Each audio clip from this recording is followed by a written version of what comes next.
Sunday morning as usual 7 o'clock தான் எழுந்திரிச்சிட்டு நார்மலாகவே நான் சண்டேயில் கொஞ்சம் நிறைய வேலைகள் பண்ணிப்பேன். அப்போ தான் எனக்கு வீக் டேஸில் ஈஸியாக இருக்கும் அப்படின்றதுக்காக.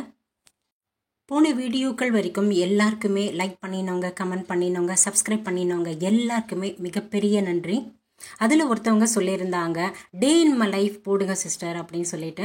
ஸோ சண்டே நான் நிறைய வேலைகள் பண்ணுவேன். ஒரு சில வேலைகள் கண்டிப்பாக உங்களுக்கு யூஸ்ஃபுல்லாக இருக்கும் அப்படின்றதுக்காக ஒரு சில வேலைகளை மட்டும் இந்த வீடியோவில் நான் ஷேர் பண்ணிக்கிறேன். அதே மாதிரி சம்மர் வருது. ஸோ ஆயிலி ஸ்கின் இருக்கிறவங்களுக்கு ரொம்பவுமே கஷ்டமாக இருக்கும். நானுமே ரொம்ப கஷ்டப்படுவேன். ஸோ அந்த மாதிரி ஆயிலி ஸ்கின் இருக்கிறவங்களுக்கு நான் ஃபாலோ பண்ணுற சில விஷயங்களை உங்களோட ஷேர் பண்ணிக்கிறேன். கண்டிப்பாக அது உங்களுக்குமே யூஸ்ஃபுல்லாக இருக்கும். என்னோட வீடியோவை ரெகுலராக பார்க்குறவங்களுக்கு இது தெரியும். இது என்ன அப்படின்னா, இந்த 2 பார்ட் இருக்கு இல்லையா, இது என்னோட மருமகளுக்கு சீமந்தம் அப்போ ரிட்டன் கிஃப்ட் நாங்கள் கொடுத்துருந்தோம். ஸோ இந்த மாதிரி தான். ஆனால் நிறைய கலர்ஃபுல்லாக நிறைய கலர்ஸ் இருந்தது. அது என்னவோ தெரியல, நான் எடுத்துகிட்டு வந்தது வெறும் க்ரீனாகவே இருக்குது. ஒருவேளை என்னுடைய ஃபேவரட் கலர் அப்படின்றதுனால எனக்கு க்ரீன் அமைஞ்சிருக்கா அப்படின்னு தெரியல. நிறைய கலர்ஃபுல்லாக இந்த மாதிரி கொடுத்துருந்தா. ஸோ அதில் 2 மாத்திரம் நான் கொண்டு வந்திருந்தேன். இதை கொஞ்சம் ஓப்பன் பண்ணி வச்சோம் அப்படின்னா அவ்வளோ ஸ்மெல்லாக இருக்கும். ஸோ இது ரொம்ப நாளாக நினச்சிட்டே இருந்தேன் இந்த மாதிரி வைக்கணும் அப்படின்னு சொல்லிட்டு. ஸோ இந்த 2 பிளேட்டில் கொட்டியிருக்கேன். நான் ஆஸ் யூஷுவல் என்னோட ஸ்டைலில் நான் கொஞ்சம் டெக்கரேட் பண்ணியிருக்கேன். ஒன்று இந்த டைனிங் டேபிளுக்கு கீழே ஒரு ரேக் மாதிரி இருக்கும், அதில் வச்சுருக்கேன். இது சும்மா ஹால் இருக்குது அப்படின்றதுக்காக இந்த டைனிங் டேபிள் வாங்கினேன். வாங்கும்போதே என்னோட பையன் வேண்டாம் அப்படின்னா, சரி இடம் இருக்குது டைனிங் ஹால் அப்படின்றதுனால வாங்கினேன். நாங்கள் யாருமே அதில் உட்காந்து சாப்பிட மாட்டோம், எல்லாருமே கீழே தான் உட்காந்து சாப்பிடுவோம். ஸோ அங்கே ஒன்று வச்சுருக்கேன். இன்னொன்று இந்த புத்தா ஸ்டாச்சுக்கு முன்னாடி வைக்கிறேன். இந்த டிவி ஷோகேஸ் இங்கே இருக்கட்டும் அப்படின்னு சொல்லிட்டு. ஸோ நான் ஆஃபீஸ்லேருந்து வரும்போது திடீர்னு கதவு திறந்தால் ஒரு நல்ல ஸ்மெல் வரும். என்னடா அது அப்படின்னு யோசிக்கும் போது தான் தெரிஞ்சது, ஓகே நம்ம இதை ஓப்பன் பண்ணி வச்சுருக்கோம், அதுதான் அந்த ஸ்மெல் இருக்குது அப்படின்னு சொல்லிட்டு. ஸோ இந்த டிவி ஷோகேஸ் மேலே வச்சுருக்கேன். இதுவுமே இன்னும் அழகாக இருக்கிற மாதிரி எனக்கு தோணினது. இந்த பாட்டிலில் பார்த்தீங்க அப்படின்னா ஜாமுன் அண்ட் ஜிலேபின்னு இருக்கும். ஜாமுன் என்னுடைய மருமகளுக்கு குலோப் ஜாமுன் பிடிக்கும், பையனுக்கு அந்த ஜிலேபி பிடிக்கும் அப்படின்றதுக்காக ஒரு கிஃப்ட் பண்ணினா என்னுடைய பையனுக்காக. ஏதோ பர்த்டே அன்னைக்கும் எதுக்கோ கிஃப்ட் பண்ணியிருந்தா. ஸோ அவங்களோட ஃபோட்டோஸ்லாம் அதில் வச்சு அந்த மாதிரி கொடுத்துருந்தா. ஸோ அது ரொம்பவுமே க்யூட்டாக இருக்கும் பார்க்குறதுக்கு. அதுக்கப்புறம் அந்த 2ஐயும் வாஷ் பண்ணிடலாம் அப்படின்னு வாஷ் பண்ணிகிட்ருக்கேன். இது ஆக்சுவலி ஒரு ட்ரெஸ்ஸிங் டேபிள் இல்லை டீப்பாய் மேலே இந்த மாதிரிலாம் வைக்கும்போது ரொம்பவுமே க்யூட்டாக இருக்கும். அவ்வளோ அழகாக இருக்குது. இதுக்கு ஒரு மூடி இருந்தால் இன்னுமே நல்லாயிருக்கும், ஆனால் மூடி கிடையாது. நான் ரொம்ப நாளாக நினச்சிட்டே இருந்தேன். ஸோ இதில் மணி பிளான்ட் வைக்கலாம் அப்படின்றதுக்காக தான் வாஷ் பண்ணிகிட்ருக்கேன். ஆக்சுவலி இந்த மணி பிளான்ட் நான் 1 தாங்க வைக்க ஆரம்பித்தேன். அதுக்கப்புறம் அதிலிருந்து நான் இத்தனை வச்சுருக்கேன். இன்றைக்கி மறுபடியும் இன்னும் ஒரு 2 எக்ஸ்ட்ராவாக வைக்கலாம் அப்படின்றதுக்காக தான் இதை நான் அரேஞ்ச் பண்ணிகிட்ருக்கேன். ஆக்சுவலி இந்த மணி பிளான்ட் எனக்கு உண்மையிலேயே முன்னாடி எப்படி என்ன அப்படின்றது தெரியாது. இது ரொம்ப வேலை, ரொம்ப மெயின்டைன் பண்ணணும் அப்படின்லாம் நினச்சிட்டு இருந்தேன். என்னுடைய ரெகுலர் ஃபாலோவர் மோகனா ராஜேந்திரன் அவங்க தான். ஸோ என்னோட அந்த கிச்சன் கவுண்டர் டாப்பில் நான் வீடியோ எடுக்கும்போது ஆர்டிஃபிஷியல் ஃப்ளவர்ஸ் அந்த மாதிரிலாம் வச்சு எடுக்கும்போது அவங்க தான் சொன்னாங்க, இதை விட நீங்கள் மணி பிளான்ட் வைங்க ஆண்டி, ரொம்பவுமே நல்லாயிருக்கும் அப்படின்னு ஒரு கமெண்ட் போட்டிருந்தாங்க. அப்போ நான் கேட்டேன், மணி பிளான்ட் அந்த மெயின்டைன் பண்ணுற அளவுக்குலாம் எனக்கு டைம் கிடையாதுமா அப்படின்னு சொல்லியிருந்தேன். அப்போ அவங்க திருப்பி சொன்னாங்க, ரொம்ப சிம்பிள் ஆண்டி, நீங்கள் தண்ணியில் வைங்க, போகிறோம் 2 நாளைக்கு ஒரு தடவை அந்த தண்ணியை மட்டும் மாற்றிடுங்க அப்படின்னாங்க. சரி வச்சு தான் பார்க்கலாம் அப்படின்னு சொல்லிட்டு தான் நான் ட்ரை பண்ணினேன். ஸோ அதிலிருந்து இப்போ எவ்வளோ வச்சுருக்கேன் நான். இந்த பாட்டில் ஆக்சுவலி இந்த ஸ்டோன்ஸ் என்கிட்ட ஆல்ரெடி இருந்தது. ஹாலில் வச்சுருந்தேன் நான் புத்தா ஸ்டாச்சுக்கு முன்னாடி. ஸோ இது எடுக்கும்போது ரொம்பவுமே பிளெயினாக ரொம்ப அழகாக இருக்குது இந்த கிளாஸ் அப்படின்றதுக்காக சரி செப்பரேட் கலரில் வைக்கலாம் அப்படின்றதுக்காக ஒரு இதில் எல்லோவும் ஒரு இதில் இந்த வயலட் மாதிரி இருக்கிற கலரும் போட்டிருந்தேன். உண்மையிலேயே பார்க்குறதுக்கு ரொம்பவுமே அட்ராக்டிவாக இருந்தது, எனக்கு ரொம்ப பிடிச்சிருந்தது. இந்த மணி பிளான்ட் பார்த்தீங்களா, நான் 2 நாள் தான் நடுவில் கேப் விடுவேன். ஸோ அதுக்குள்ளே அதோட வேர்கள் ஒன்றோட ஒன்று அப்படியே பின்னி பிணைஞ்சு நல்லா வளர்ந்து வந்திருக்கு. எனக்கே ரொம்ப ஆச்சரியமாக இருக்குது. பரவாயில்ல, நம்ம நல்லா தான் வளர்த்துருக்கோம் அப்படின்னு சொல்லிட்டு. ஸோ ஒரு பாட்லேயுமே சும்மா 2 மட்டும் வைக்கலாம் அப்படின்றதுக்காக தான் வச்சுருக்கேன். பார்க்க ரொம்பவுமே எனக்கு ரொம்ப பிடிச்சிருந்தது. ஸோ இந்த எல்லோ என்னுடைய ஹாலில் டீபாயில், அந்த டீபாய்க்கு கீழே இன்னொரு ரேக் இருக்குது, அதில் நான் ஆல்ரெடி இந்த ஆர்டிஃபிஷியல் எல்லோ ஃப்ளவர் வச்சுருக்கேன். ஸோ இந்த ஃப்ளவர் தான் அதுக்கு மேட்சாக இருக்கட்டும் அப்படின்றதுக்காக தான் இந்த டீபாய் மேலே இந்த எல்லோ வச்சுருக்கேன். பார்க்க உண்மையிலே ரொம்ப நல்லா இருக்குது. ஸோ வீட்டுக்குள்ளே நுழையும் போது இந்த மாதிரி ஒரு பச்சை பசேலில் அந்த செடிகள் பார்க்கும்போது மனசுக்கு நிஜமாகவே ஒரு இனம் புரியாத ஒரு திருப்தி இருக்குது.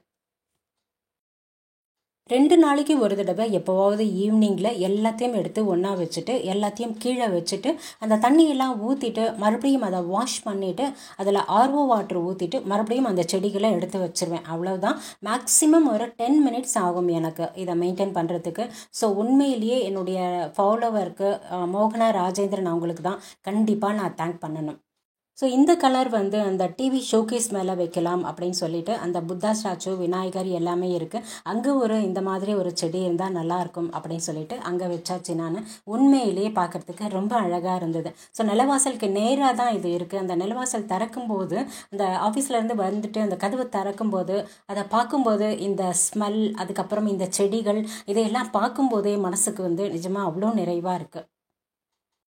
ஆக்சுவலி இந்த தடவை ஒரு 2 இது வந்து எக்ஸ்ட்ரா வைக்கலாம் அப்படின்றதுக்காக தான் பிளான் பண்ணியிருக்கேன். ஸோ இந்த மணி பிளான்ட் வைக்கிறதுக்கு நான் எதுவுமே வந்து வாங்கினது கிடையாது. இந்த ஒரே ஒரு தொட்டி மாத்திரம் எப்போவோ எதுக்கோ வாங்கினது முன்னாடி. ஸோ அந்த தொட்டி மட்டும்தான். மீது எல்லாமே வந்து டீ கப்பு, அப்புறம் வந்து கண்ணாடி கிளாஸ், இந்த மாதிரி தான் நான் வச்சிட்ருக்கேன். ஸோ நிறைய இருக்குது. அதை பார்க்கும்போதே ரொம்பவுமே அழகாக இருக்குது. எதுக்கு காசு கொடுத்து வாங்கணும் அப்படின்றதுக்காக நான் இதிலே தான் மெயின்டைன் பண்ணிகிட்ருக்கேன். இந்த வேர்கள் பார்த்திங்களா எவ்வளோ அழகாக வந்திருக்கு, பார்க்கவே அவ்வளோ நல்லா இருக்குது. இதை ஆக்சுவலி நான் அந்த ஒன்று தான் வச்சேன். கட் பண்ணி வைக்கும்போது அந்த வேர்கள் எவ்வளோ தூரம் வந்திருக்கு. எனக்கே ரொம்ப ஆச்சரியமாக இருக்குது. ஓ, நம்ம செடி நல்லா தான் வளர்க்குறோம் அப்படின்னு சொல்லிட்டு. ஸோ இது வந்து 2 கட் பண்ணிட்டேன். கட் பண்ண மனசே வரலைங்க எனக்கு. ஆனால் வேறு வழி இல்லை. கட் பண்ணிவிட்டு அதை இன்னொரு இதில் வைக்கலாம் அப்படின்றதுக்காக தான் எடுத்து வச்சுருக்கேன். இன்னொன்று என்ன அப்படின்னா, இந்த மணி பிளான்ட் வந்து இந்த சம்மர் வேறு வருது. அதனால் வீடு ஃபுல்லாகவுமே அங்கங்கே வைக்கலாம் அப்படின்னு சொல்லிட்டு தான் பிளான் பண்ணினேன். ஏன் அப்படின்னா, இந்த பிளான்ட் இல்லை, எந்த பிளான்ட்டாக இருந்தாலுமே ஆக்சிஜனை காற்று மூலம் அதிகப்படுத்தி கொடுக்கும் இல்லையா. அது மட்டும் இல்லாமல் அந்த காற்றுல வர மாசுக்கள், அந்த டஸ்ட்லாம் இருக்கும் இல்லையா, அதெல்லாம் குறைச்சி நமக்கு சுத்தமான காற்றையும் கொடுக்கும். இன்னொன்று சொல்கிறாங்க, வீட்டில் வைக்கிறதால இந்த டிவி, கம்ப்யூட்டர் இந்த மாதிரி பொருட்கள்லாம் இருக்கிற அந்த வைப்ரேஷன் மூலயமா பாதிப்பும் ஏற்படாது அப்படின்னு கூட சொல்கிறாங்க.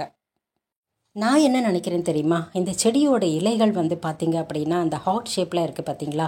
ஸோ அந்த ஹார்ட் ஷேப்பில் இருக்கிறத நம்மக்கிட்ட ஏதோ ஒன்று சொல்ல வர மாதிரியே இருக்குல்ல. ஸோ இந்த ஹார்ட் ஷேப் வந்து நமக்கு என்ன சொல்ல வருது அப்படின்னு நான் ஃபீல் பண்ணுறேன் அப்படின்னா, நல்ல ஒரு அன்பு, சந்தோஷம் இந்த மாதிரி பெருகி வரும் உங்கள் வீட்டில் அப்படின்னு சொல்கிற மாதிரியே இருக்குது. என்னோட இந்த மணி பிளான்ட் வைக்கிறத பற்றி பார்த்துட்டு எனக்கு தெரிஞ்சவங்க என்ன சொன்னாங்க அப்படின்னா, இந்த மணி பிளான்ட் செடி வந்து எந்த அளவுக்கு வளர்ந்து நம்ம வீட்டில் இருக்கோ அந்த அளவுக்கு நம்ம வீட்டில் சந்தோஷமும் அதிகமாகும் அப்படின்னு கூட சொன்னாங்க. ஸோ இந்த தடவை 2 வந்து எக்ஸ்ட்ராவாக வச்சுருக்கேன். இந்த கண்ணாடி பவுலில் தான் வந்து இந்த ஸ்டோன்ஸ்லாம் போட்டு வச்சுருந்தேன். ஸோ அது நல்லா வாஷ் பண்ணிவிட்டு இந்த பவுல்லையே வந்து செடி வைக்கலாம் அப்படின்றதுக்காக தான் இதில் வச்சுருக்கேன். இன்னொரு கிளாஸில் வச்சுருக்கேன். ஸோ எல்லாத்தையும் வச்சுட்டு நான் என்ன பண்ணுவேன் அப்படின்னா, யூஸ் பண்ணும்போது உள்ளே வச்சுருவேன். ஒரு கொஞ்சம் நேரம் வந்து காலையில் வச்சுட்டு போயிடுவேன். ஆஃபீஸ்க்கு போகும்போது வெளியில் வைப்பேன் நான். அதாவது அங்கே வெயில் டைரெக்டாக படாது, ஆனால் கொஞ்சம் அந்த வெயில் படுற மாதிரி இருக்கும். ஒருவேளை அதனால கூட வந்து செடி வந்து நல்லா வளருது அப்படின்னு கூட சொல்லலாம். ஸோ எல்லாத்தையும் எடுத்துன்னு போயிட்டு பால்கனியில் அங்கே வச்சுட்டு நான் கொஞ்சம் அப்படியே இருக்கட்டும், அப்புறமா அந்தந்த இடத்துல எடுத்து வைக்கலாம் அப்படின்னு சொல்லிட்டு வாஷிங் மிஷினில் துணிகள் போட்டு வச்சுருந்தேன். அதையும் பால்கனியில் வந்து காய வச்சாச்சு. அதுக்கப்புறம் இந்த பெஞ்சு பார்த்தீங்க அப்படின்னா, என்னோடய பையன் ஃபஸ்ட்டு சேலரி அப்போ வாங்கினது. எதுக்கு அப்படின்னா, நான் சின்சியராக எக்ஸசைஸ் பண்ண போகிறேன் அப்படின்னு சொல்லிட்டு வாங்கினா ஒரு மாதம் பண்ணியிருப்பாங்க. அதுக்கப்புறம் சுத்தமாக பண்ணவே இல்லை. ஸோ அந்த ஃபஸ்ட்டு சேலரியில் வாங்கினது அப்படின்றதுக்காக இது எனக்கு ரொம்பவுமே ஸ்பெஷல். அதனால தான் இதை அப்படியே வச்சுருக்கேன். நான் இது வந்து பால்கனியில் வச்சுருக்கேன். தினமுமே நிலவாசலில் கோலம் போடுவேன் நான். சில சமயம் இதில் போடுவேன், சில சமயம் கைகளில் போடுவேன். ஸோ அதை கீழே சிந்தக்கூடாது அப்படின்றதுக்காக ஒரு பிளேட்டில் வச்சுருக்கேன். இது இன்றைக்கி ஃபுல்லாக அப்படியே வெளியவே இருக்கட்டும் அப்படின்றதுக்காக எல்லா பிளான்ட்ஸுமே கொண்டு வந்து இங்கே வச்சுருக்கேன்.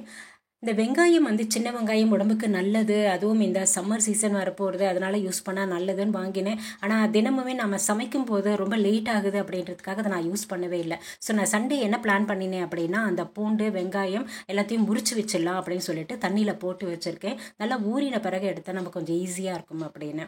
அதுக்கப்புறம் இந்த மசாலா பெட்டியில் இந்த காஞ்ச மிளகா வந்து இந்த காம்பெல்லாம் கிள்ளி வச்சுட்டு, அந்த காம்பு அந்த விதையெல்லாம் இருக்கும் இல்லையா, அதெல்லாம் அப்படியே ஸ்டோர் பண்ணிக்கிட்டேன் அப்படின்னா மிளகாத்தூள் அரைக்கும் போது எதையும் சேர்த்து அரைச்சிடுவேன். எங்கள் அத்தை அப்படி தான் பண்ணுவாங்க, நானும் அதே தான் ஃபாலோ பண்ணிகிட்ருக்கேன். அடுத்தது நான் வந்து செக்கு நல்லெண்ணெய் தான் எப்போவுமே வாங்குவேன். அது பாட்டிலில் தான் இருக்கும். நார்மலாக பாட்டில் இருந்தே கூட யூஸ் பண்ணலாம், ஆனால் நான் அப்படி பண்ணுறது கிடையாது. ஏன்னா அது பிளாஸ்டிக் பாட்டிலில் இருக்குது. ஸோ வாங்கிட்டு வந்த உடனே இந்த மாதிரி நான் ஊற்றி வச்சுருவேன். பெரிய பாட்டிலில் இருக்கிறது வந்து நார்மலாக அந்த தாளிக்கிறதுக்கு அதுக்கெல்லாம் யூஸ் பண்ணுவேன். அந்த குட்டியாக இருக்குது பார்த்தீங்களா, அந்த பாட்டில் வந்து தோசை சப்பாத்தி பண்ணுறதுக்கு எனக்கு ஈஸியாக இருக்கும் அப்படின்றதுக்காக தான் ரொம்ப குட்டியாக வாங்கினேன். அடுத்தது புதினா வாங்கிட்டு வந்து வச்சுருந்தேன். அதுவும் 2 நாள் ஆச்சு, க்ளீன் பண்ணவே இல்லை. ஸோ அதையுமே க்ளீன் பண்ணிவிட்டு நல்லா வாஷ் பண்ணிவிட்டு வெறும் புதினா மட்டும் ஒரே ஒரு ஸ்பூன் எண்ணெய் விட்டுட்டு வதக்கி எடுத்து வச்சிடலாம் அப்படின்னு சொல்லிட்டு. ஏன் அப்படின்னா புதினா க்ளீன் பண்ணி வச்சாலுமே அது 2 நாள் ஆயிடுச்சு அப்படின்னா அந்த இலைகள்லாம் கருப்பாயிடும், ஒரு சில இலைகள் அது வேஸ்ட்டாக போகும் அப்படின்றதுக்காக இதையுமே வதக்கி எடுத்து வச்சுக்கிட்டு வேணும் போது அரைச்சிக்கலாம் அப்படின்னு சொல்லிட்டு. அடுத்தது வெல்லம். நான் நார்மலாக பாகு வெல்லம் தான் வாங்குவேன், அது கட் பண்ணுறதுக்கும் ஈஸியாக இருக்கும் அப்படின்னு சொல்லிட்டு. அது ஒரு கலரும் நல்லா இருக்கும். நான் ரெகுலராக வந்து சத்து மாவு கஞ்சி தான் நாங்கள் மார்னிங் பிரேக்ஃபாஸ்ட் அப்படின்னு சொல்லியிருந்தேன் இல்லையா. ஸோ அந்த சத்து மாவு கஞ்சிக்கு நான் வந்து வெல்லம் தான் போடுவேன். முன்னாடிலாம் நான் வந்து அந்த அருவாமனையில் தான் கட் பண்ணிட்டு இருந்தேன். ஸோ அதுக்கப்புறம் தான் இந்த மாதிரி கட்டரில் கட் பண்ணிட்டேன். அதை விட இது வந்து நல்லா தூளாகவே வருது, ஈஸியாகவும் இருக்குது. அடுத்தது ஒரு பிங்க் ஷர்ட்டுங்க, என்னோட பையனோடது. ஆக்சுவலி எங்கள் ரிலேஷனோட மேரேஜுக்கு என்னுடைய மருமகளும் என்னுடைய பையனும் கொஞ்சம் சேம் கலரில் வாங்கினாங்க. ரொம்பவுமே க்யூட்டாக இருக்கும் 2 பேருக்குமே அந்த ட்ரெஸ்ஸு. பேரன் பிறந்த பிறகு அவனை ஏதாவது ஒரு நல்ல விஷயத்துக்கு கூட்டிகிட்டு போகணும் அப்படின்றதுக்காக எங்கள் சம்மந்தியோட ஃப்ரெண்டோட மேரேஜுக்கு போகலாம் அப்படின்னு சொல்லிட்டு கிளம்பினாங்க.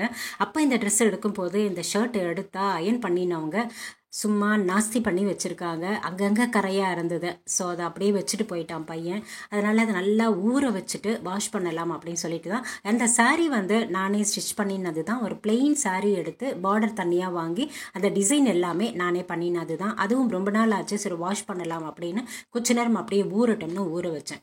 இது வந்து ஹாலுக்கும் டைனிங் ஹாலுக்கும் நடுவில் இருக்கிறது. இது இந்த மாதிரி ஸ்க்ரீன் போட்டு வச்சுருந்தேன். ஸோ இதுவுமே கொஞ்சம் மாற்றலாம், ரொம்ப நாள் ஆச்சு அப்படின்றதுக்காக தான் இதை மாற்றுறேன் நான். ஆக்சுவலி இதை பார்த்தா என்னுடைய பையனும் மருமகளும் திட்டுவாங்க, யாரும் இல்லாத நேரத்தில் இந்த மாதிரி மேலே ஏறியெல்லாம் ரிஸ்க் எடுக்காதீங்க அப்படின்னு ஆல்ரெடி சொல்லியிருக்காங்க. சரி ரொம்ப நாள் ஆச்சு அப்படின்றதுக்காக தான் இதை மாற்றுறேன். ஸோ இதை மாற்றிட்டு அதுக்கப்புறம் ஒரு எலக்ட்ரிஷியன் கடையில் ஏதோ ஒன்று வாங்கும்போது ஒரு குட்டி குட்டி லேம்ப்பு பார்த்தேன், ரொம்பவுமே அழகாக இருந்தது. இது நிறைய பேர் வந்து பூஜா ரூமுக்கு யூஸ் பண்ணுறாங்க, பட் பூஜா ரூமுக்கு இந்த மாதிரிலாம் யூஸ் பண்ணக்கூடாது. ஸோ இந்த மாதிரி ஒரு ஹாலுக்கு டெக்கரேட் பண்ணுறதுக்காக வச்சுக்கலாம் அப்படின்னு சொல்லிட்டு தான் அதையுமே நான் செட் பண்ணியிருக்கேன். என்னோட ஆயிலி ஃபேஸ்க்கு இந்த சம்மர் சீசனுக்கு நான் என்ன பண்ணுவேன் அப்படின்னா, முதல்ல நிறைய தடவை வாஷ் பண்ணுவேங்க. ஒரு 4-5 தடவையாவது வாஷ் பண்ணுவேன். காலையில் எழுந்திரிச்சோடனே ஒரு தடவை வாஷ் பண்ணுவேன், அப்புறம் குளிப்போம், அப்புறம் ஆஃபீஸ்லேருந்து வந்த உடனே திருப்பி ஈவினிங், திருப்பி நைட்டு படுக்கும்போது, இந்த மாதிரி கொஞ்சம் ஒரு 4-5 தடவை வாஷ் பண்ணுவேன். அந்த மாதிரி வாஷ் பண்ணும்போது இந்த ஆயில் இது வந்து கொஞ்சம் கம்மியாகிற மாதிரி எனக்கு ஒரு ஃபீல் ஆகும். அடுத்தது என்ன அப்படின்னா, இந்த மாதிரி ஆயிலி ஃபேஸ்க்கு வந்து இந்த ஸ்க்ரப் வந்து ரொம்பவுமே முக்கியம். அது வந்து ரொம்ப ஹார்ஷாக இருக்கக்கூடாது. இந்த அரிசி மாவு இருக்குது இல்லையா, நம்ம வீட்லேயே ரெடி பண்ணி வச்சுட்டு அந்த அரிசி மாவை சும்மா கொஞ்சமாக தயிரோ இல்லை தேனோ கலந்துட்டு கொஞ்சமாக லேசாக ஸ்க்ரப் பண்ணோம் அப்படின்னா இதுவுமே கூட நல்லது. இது ஒரு 2 நாளைக்கு ஒரு தடவை பண்ணால் ரொம்ப நல்லது இந்த சம்மர் சீசனில். இந்த மாதிரி ஆயிலி ஃபேஸ்க்கு தேன் வந்து ஒரு பெஸ்ட்டு ரெமிடிங்க. அதனால கொஞ்சம் ஒரு பெரிய பாட்டிலாகவே வாங்கி வச்சுக்கோங்க இந்த சம்மர் சீசனில். அடுத்தது பப்பாளி பழம் இருக்குது இல்லையா, அந்த பப்பாளி பழம் கொஞ்சமாக கட் பண்ணிவிட்டு அதோடு கூட கொஞ்சமாக தேன் விட்டு நல்லா மிக்ஸி ஜாரில் பேஸ்ட் மாதிரி அரைச்சிட்டு ஃபேஸில் அப்ளை பண்ணிவிட்டு ஒரு 20 நிமிஷம் அப்படியே ஊற வைங்க. ஊற வச்சிட்ட பிறகு அதுக்கப்புறம் கொஞ்சமாக வார்ம் வாட்டர் வச்சு வாஷ் பண்ணுங்களேன், ஃபேஸ் வந்து ரொம்ப சூப்பராக இருக்கும். இப்போ நான் சொல்ல போகிறது கூட ரொம்பவே முக்கியமானதுங்க. என்ன அப்படின்னா, ஒரு ஆப்பிளை தோலை சீவிட்டு வேண்டிய அளவு சின்ன சின்னதாக கட் பண்ணி எடுத்துட்டு ஒரே ஒரு ஸ்பூன் தேன் விட்டுட்டு மிக்ஸி ஜாரில் நல்லா பேஸ்ட் மாதிரி அரைச்சிக்கோங்க. பேஸ்ட் மாதிரி அரைச்சிட்டு ஃபேஸில் அப்ளை பண்ணிக்கோங்க. எவ்வளோ நேரம் உங்களால் மேக்ஸிமம் 1/2 hour வந்து நல்லா அப்படியே ஊற விடுங்க. அதுக்கப்புறமா ஃபேஸை நல்லா வார்ம் வாட்டரில் வாஷ் பண்ணிக்கோங்களேன். இதுவுமே வந்து ஃபேஸை வந்து நல்லா பிரைட்டன் பண்ணி கொடுக்கும், நல்லா க்ளோவிங்காகவும் இருக்கும். இது அடுத்த முக்கியமான விஷயம், இந்த ஆயிலி ஃபேஸ் இருக்கிறவங்க அந்த ஃபாஸ்ட் ஃபுட்டு அதை கண்டிப்பாக அவாய்ட் பண்ணுங்கள். நிறைய ஸ்வீட் சாப்பிட்றதையும் அவாய்ட் பண்ணுங்கள்.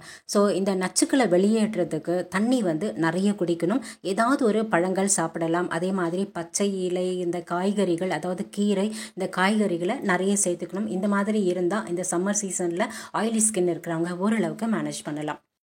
என்னை பொறுத்த வரைக்கும் நான் எப்போவுமே ஃபீல் பண்ணுற ஒரு விஷயம் என்ன அப்படின்னா, நம்ம ஃபேஸில் எப்போவுமே புன்னகையும், நம்ம மனசில் எப்போவுமே அன்பும் இருக்கட்டும். நம்ம தெரிஞ்சவங்க, பார்க்குறவங்க, நம்ம கூட இருக்கிறவங்க கிட்ட எப்போவுமே அன்பாகவும், எப்போவுமே சந்தோஷமாகவும், எப்போவுமே புன்னகையோடவும் இருந்தோம் அப்படின்னா நம்மளை பார்க்கும்போது நம்ம உண்மையான ஏஜை யாராலையுமே கெஸ் பண்ணவே முடியாது.